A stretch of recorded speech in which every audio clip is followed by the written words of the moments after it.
Уважаемые коллеги, добрый день. Очень рад всех вас видеть. Сегодня у нас большое, значимое событие. Да, приветствую всех. Событие связано с масштабным развитием Арктики, Сибири, Дальнего Востока. Сегодня в Санкт-Петербурге со стапелей Балтийского завода на воду будет спущен новый атомный ледокол «Чукотка». Поздравляю всех с этим важным этапом в истории нашего современного ледокольного флота. И, конечно, благодарю специалистов, которые участвуют в этой работе, за ответственность и высокий профессионализм. Атомный ледокол «Чукотка» станет уже 4-м серийным ледоколом этого проекта. Это серийным, а до этого был еще один. Кроме того, на Балтийском заводе строятся еще 2 корабля такого же класса – «Якутия» и «Ленинград». А в следующем году, как и договаривались, должен быть заложен ледокол «Сталинград» этой же серии. Кроме того, на дальневосточной верфи «Звезда» строится атомный ледокол нового поколения «Лидер», самый мощный. Создание таких мощных, современных судов – еще одно воплощение индустриального, научного, кадрового и технологического потенциала России. Именно так, на базе собственных технологий и прорывных научных решений, должна развиваться вся отечественная экономика. Вновь подчеркну. От укрепления ледокольного флота страны прямо зависит реализация наших планов по обустройству арктических территорий, по наращиванию грузопотока на трассах Северного морского пути. Здесь у нас, как известно, амбициозные цели.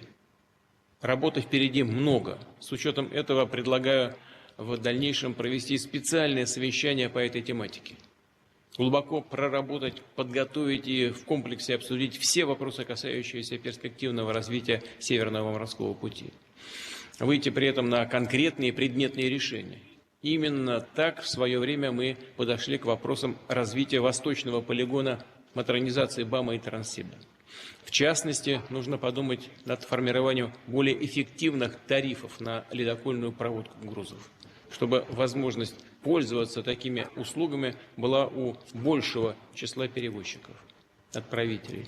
Тем более, что с каждым годом интерес к этому маршруту растет как со стороны российских, так и зарубежных компаний. И, уверен, будет расти.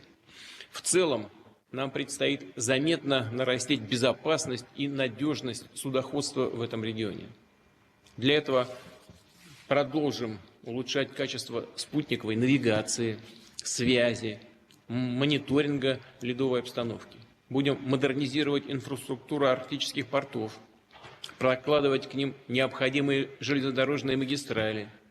Речь в том числе о расширении и увеличении мощностей ближних и дальних железнодорожных подходов к Мурманскому транспортному узлу, а также о строительстве северного широтного хода с перспективными выходами к портам Ямала, Таймыра и севера Красноярского края. И в завершение хочу пожелать кораблестроителям, другим участникам наших арктических проектов дальнейшей продуктивной работы, новых больших свершений на благо России. Пожалуйста, слово министру промышленности и торговли Антону Андреевичу Алиханову. Антон Андреевич, прошу вас. Уважаемый Владимир Владимирович, наши судостроители продолжают наращивать российский ледокольный флот, который является самым крупным в мире. С 2016 года со стапелей Балтийского завода сошли и работают в акватории Северного морского пути 3 атомохода нового поколения. Это Арктика, Сибирь, Урал. Сегодня эту группировку пополнит ледокол «Чукотка», мы спускаем его на воду, и в ближайшие недели ожидаем передачу еще одного ледокола «Якутия», который готов более чем на 95%. Продолжением этой серии, как вы уже сказали, Владимир Владимирович, станут атомоходы «Ленинград» и «Сталинград», а флагманом будет уникальный атомный ледокол «Россия» типа «Лидер» на 120 мегаватт. Его строительство сейчас ведется на верфи «Звезда» в Приморском крае, а также рассматривается возможность размещения на этих мощностях заказов на 4 дизель-электрических ледокола. Их появление высвободит более мощные атомоходы для работы в восточном секторе Севморпути, который отличается более тяжелой ледовой обстановкой. При этом для использования нашей главной морской артерии с полной отдачей нужен суверенный крупнотоннажный грузовой флот, включая газовозы, балкеры, контейнеровозы, сухогрузы, нефтеналивные, СПГ-танкеры. Работа по ним ведется на уже упомянутой верфи «Звезда». В настоящее время портфель заказов по крупному тоннажу составляет 26 судов. В дополнение к этому объему в перспективном плане загрузки «Звезды» до 2037 года для нужд Севморпути у нас учтено 92 грузовых судна ледового класса, чтобы обеспечить более высокий уровень локализации и технологической независимости нашего нового флота. По вашему поручению, Владимир Владимирович, продолжается работа по освоению производства критического судового оборудования. На это у нас нацелена отдельная субсидия, в рамках которой 47 предприятий ведут разработку 89 видов этого нового оборудования. Начиная со следующего года мы выходим на серийное производство первых таких образцов. На следующую трехлетку в бюджете у нас также запланированы средства на эти цели и отдельно прорабатываем и забюджетировали новые механизмы стимулирования спроса на такое критическое судовое оборудование, чтобы оно было конкурентоспособным. Мы глубоко признательны нашим судостроителям, особенно коллективу Балтийского завода, за большую проделанную работу. И по старой морской традиции предложили стать крестной матерью ледокола «Чукотка», председателю Совета федеральной территории «Сириус», члену Совета при президенте по науке и образованию Елене Владимировне Шмелевой. Хотел бы поблагодарить вас, Владимир Владимирович, от имени всей отрасли за постоянную поддержку по всему комплексу задач, которые решают сегодня наши верфи. Если позволите, более подробно о ходе строительства ледокола и планах развития Севморпути расскажут коллеги из Объединенной судостроительной корпорации и госкорпорации «Росатом». Спасибо. Хорошо. Спасибо. Андрей Сергеевич, пожалуйста. Пучков. Уважаемый Владимир Владимирович, четвертый серийный ледокол проекта «4.0» «Чукотка» был заложен здесь, на Балтийском заводе, в 2020 году. Над его строительством работает большой коллектив корабелов, атомщиков, конструкторов и ученых. Я напомню, что предыдущая серия атомных ледоколов проекта 1052 состояла из 6 ледоколов и строилась более 35. Такие сроки и объемы не отвечали задачам России в Арктике. Поэтому в 2013 году балтийцы приступили к строительству атомных ледоколов нового поколения. Сегодня более 6 тысяч сотрудников Балтзавода обеспечивают бесперебойную работу предприятия. Сегодня, Владимир Владимирович, они принимают участие в нашей церемонии. Вместе с ними в торжественный момент разделяют семьи, дети, супруги. Также к ним присоединились представители смежных организаций, принимающих участие в строительстве, и почетные гости. Благодаря каждодневной работе балтийцев уже 3 ледокола, как было сказано, работают в Арктике. В ближайшее время сдаем Якутию. Продолжаем работу над Ленинградом, который заложили в январе этого года. Я хочу заводчан и преданность делу пожелать успешного завершения всех работ и сдачи заказов в срок. Всего до 2030 года Объединенная судостроительная корпорация планирует передать 7 атомных ледоколов. Это позволит сформировать костяк высокотехнологичной ледокольной группировки. Понимаем, что для достижения поставленных целей необходимо не только сохранить, но и нарастить темпы работы, продолжить начатый курс по модернизации производства и обновления технологической базы. И здесь я хотел, Владимир Владимирович, вас поблагодарить за постоянную поддержку и внимание к вопросам развития судостроения. Это позволяет отрасли чувствовать себя уверенно, развиваться и решать поставленные задачи. Владимир Владимирович, как уже было сказано, честь стать крестной матерью атомного ледокола «Чукотка» предоставляется председателю Совета федеральной территории «Сириус» Елене Владимировне Шмелевой. Вам слово.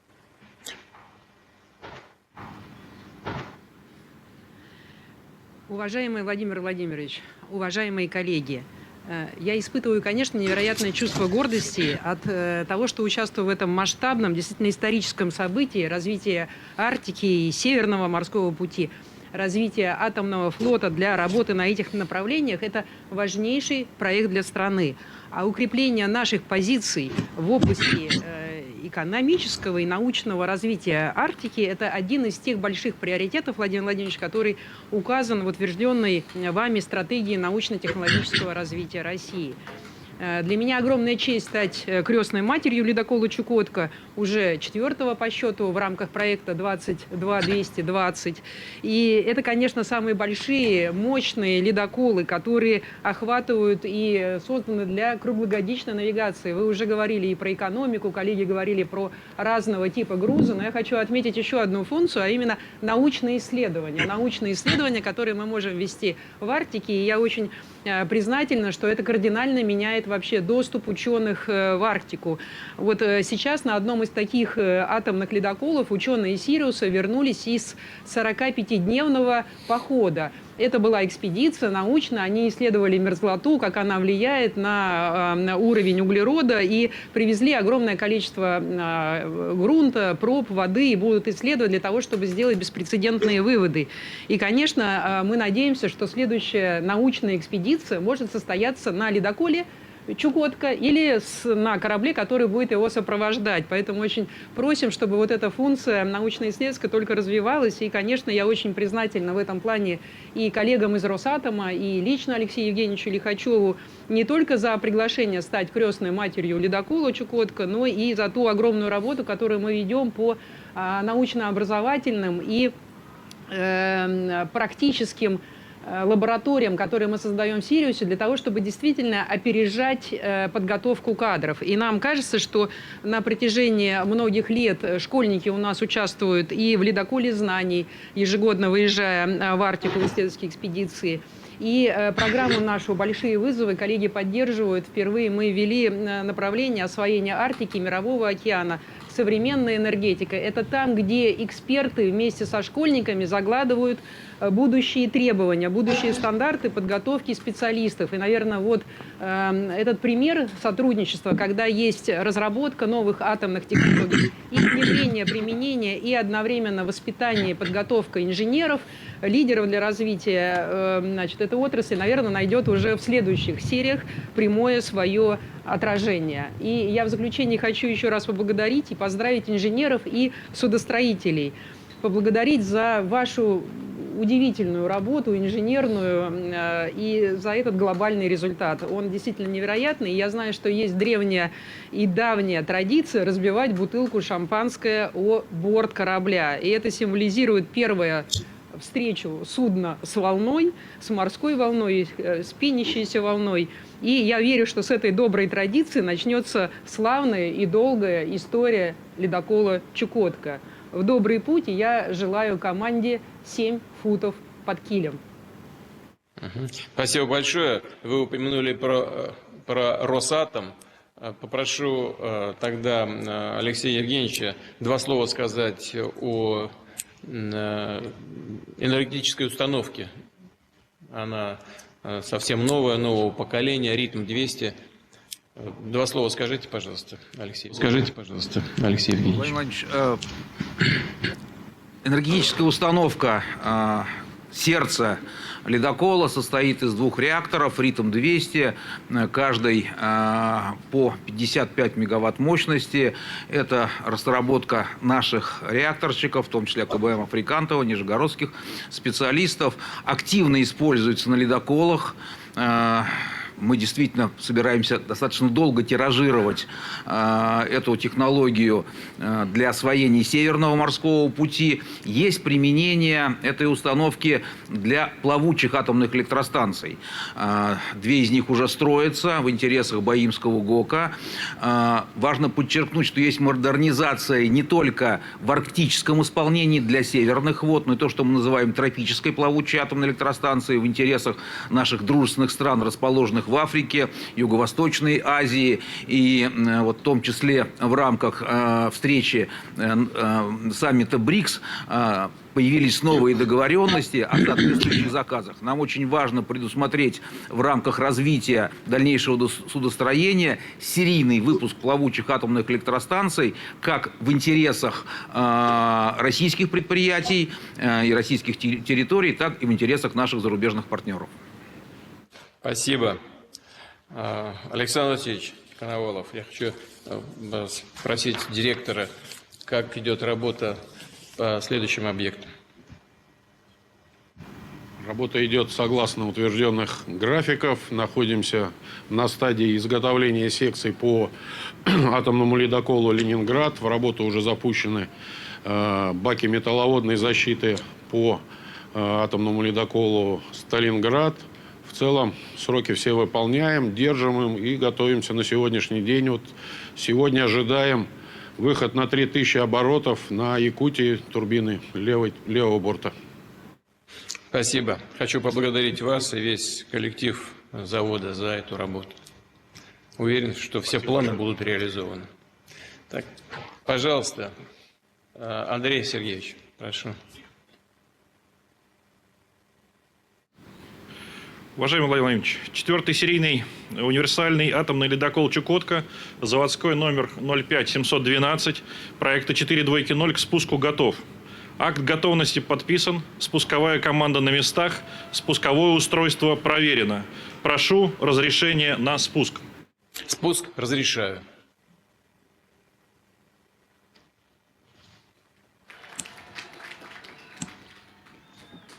Капитану завода осмотреть акваторию.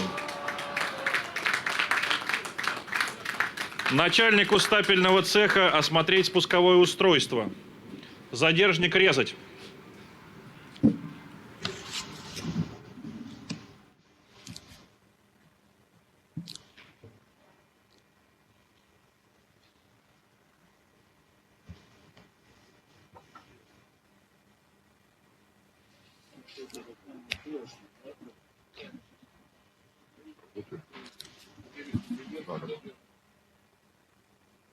Право принять решение по церемонии резки задержника предоставлено одним из лучших работников Балтийского завода Дмитрию Никитину, Алексею Богданову и Сергею Поршневу.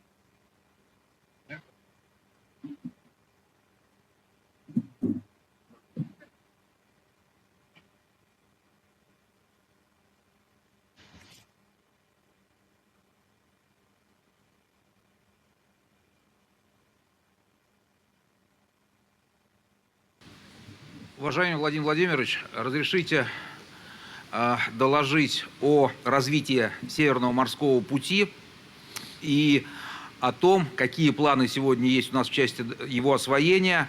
Мы давно ждали события сегодняшнего спуска на воду атомного ледокола «Чукотка». Оно крайне важно для Атомфлота, нашего предприятия, которому исполняется 65 лет уже в декабре этого года. Владимир Владимирович, благодаря вашему решению в 2008 году Атомфлот был включен в состав госкорпорации «Росатом» и стал за эти годы мощным, развивающимся, стратегически важным, успешным предприятием.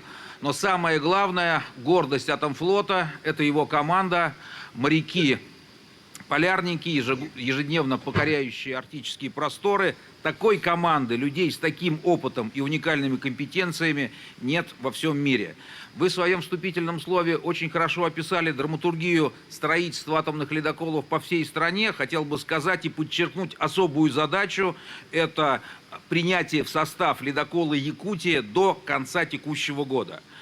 Новые ледоколы необходимы для развития не только транспортных путей, но и всей Арктики. За последние годы грузопоток по СМП вырос практически в 10 раз с 2013 года. Эта динамика сохраняется, и в этом году мы идем также с рекордными показателями. Особо отмечу рост транзита. Уже более 3 миллионов тонн транзитных грузов перевезено за счет перенаправления грузов с западных маршрутов на восточные, 40% рост к прошлому году. Мы видим практически возрастающий интерес дружественных стран. С правительством Китайской Народной Республики работаем в рамках специальной подкомиссии, действует российско-индийская рабочая группа по СМП. Это дает практические результаты. Уже рейсы между российскими и китайскими портами в этом году перевалили за 13. Выгода очевидна. Контейнер, направленный из Шанхая по СМП, доходит до Москвы за 2 недели быстрее, чем через Суэцкий канал. И, конечно же, мы занимаемся с нашими зарубежными партнерами также и планами по строительству и эксплуатации контейнеровозов для перевозок по Северному морскому пути. Уважаемый Владимир Владимирович, наша стратегическая задача сегодняшнего дня – выйти как можно скорее на круглосуточную навигацию по СМП. Главный элемент здесь – ледоколы. Их ждем не только мы, их ждут во всем мире. И я хочу от всей души поблагодарить судостроителей-балтийцев за прекрасную работу и выразить надежду, что и впредь будем мы также действовать с соблюдением сроков, стоимости, качества. Только так вместе сообща мы добьемся успеха. Уважаемый Владимир Владимирович, позвольте выразить благодарность за ваше внимание и за те поручения, которые вы дали по дальнейшему стратегическому развитию Большого Северного морского пути. Под руководством администрации президента, правительства Российской Федерации, совместно с транспортными компаниями, совместно с компаниями, работающими в Арктике, мы работаем над вашими поручениями и будем готовы вам доложить в ближайшее время наше предложение о развитии до 50-го года.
Четвертый серийный универсальный атомный ледокол «Чукотка» на воду спущен. Здорово. Я всех поздравляю еще раз. В России самый большой ледокольный флот в мире. Это, естественно, Россия северная страна. У нас 34 дизельных ледокола, 7 атомных. И вот еще будет Якутия, Чукотка, Ленинград и Сталинград. 11 таким образом. И лидер. В декабре, надеюсь, будет поднят флаг на атомоходе Якутия, и он войдет в состав ледокольного флота России. В прошлом году, в позапрошлом, перевозили по Северному морскому пути 34 миллиона тонн, в 23-м 36, в этом году будет 37,6, где-то около 38. А в 2030-м, уверен, будет более 100 миллионов тонн. Это большие планы. Их реализация несет существенный вклад в развитие транспортной инфраструктуры России, сделает Северный морской путь очень привлекательным и для российских перевозчиков, и для наших партнеров за рубежом. Уверен, что Северный морской путь будет только набирать из года в год. И не только в связи с изменением климата, но и в связи с увеличением возможностей российского ледокольного флота. Еще раз хочу поздравить строителей, судостроителей, рабочих, инженеров, специалистов, ученых, причем в самых разных отраслях, с сегодняшним днем. Для судостроителей, да и для страны в целом, это хорошее праздничное событие. Уверен, мы проведем еще одно такое мероприятие в конце текущего года и поднимем флаг на еще одном ледоколе Якутия. Всего доброго. Спасибо вам большое за вашу работу.